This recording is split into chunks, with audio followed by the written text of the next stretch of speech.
Now I'm joined on the set by Julie Owono. You are the Executive Director at Internet Without Borders. Thanks so much for joining us here on the set.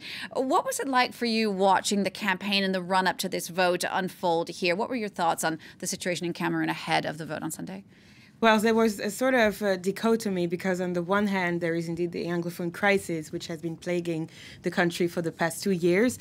But at the same time, it was the first time, and as an avid witness of internet developments in Cameroon, I was very amazed to notice that citizenship and debates were going on social media platforms and on internet in general. So it was a very interesting time to witness. I think we can take three very interesting dynamics from this election.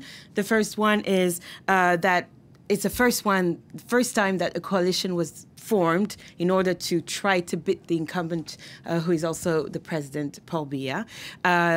But the problem is that it was formed a bit late, only until Saturday it was announced that the coalition would take place. The second thing is that the opposition is likely to have a very interesting score, probably comparable to that of the SDF, the Social Democratic Front, in 1992. So that's very interesting in the way that it challenges really the incumbent president, who will not vote this time, probably with more than 70% of the votes.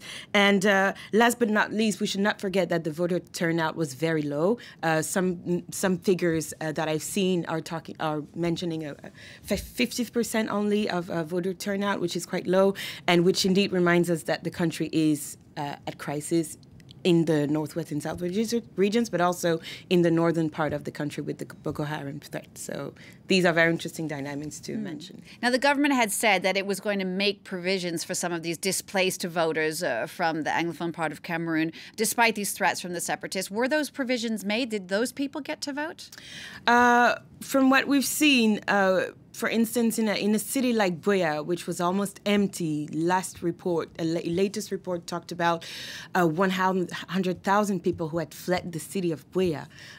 So the measures that were supposed to be taken were not put in place. We've received a lot of reports from people who were displaced internally in the country and who could not vote, who would not given a derogation to be able to vote in the new city they were established in, which is ironic because in the same time, the president of the Senate was here in Paris and was able to vote despite the fact that he's supposed to live in Yaoundé. So this double standards was not taken very positively by populations. But yes, the voter turnout in the Anglophone regions will be very, very, very low because of the threats by the Anglo separatists, but also with the fact that the electoral body and the government have not put in place all the necessary measures to ensure that the vote would take place with all the security needed. So you mentioned this coalition that was being put together to oppose Paul Biya very late in the game.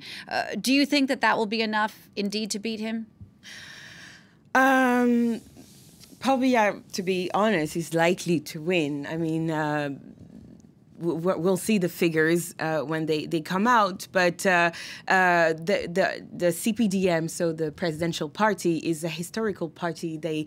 They have a presence all over the territory, which probably the opposition has not been able to do because, well, simply they do not have the state apparatus on the one hand, and also they haven't been around for 37 years. So it is likely that the incumbent president will win again, but again with a very, very low voter turnout, and with a I think what's interesting really in this election is that it prepared the post-Biya era, showing that there were credible politicians who were ready to lead the country in the following years. And I think for the country, that's an interesting momentum to remember. And also, of course, remember that the Anglophone crisis, has had a huge impact on the election because the voter turnout, again, was low.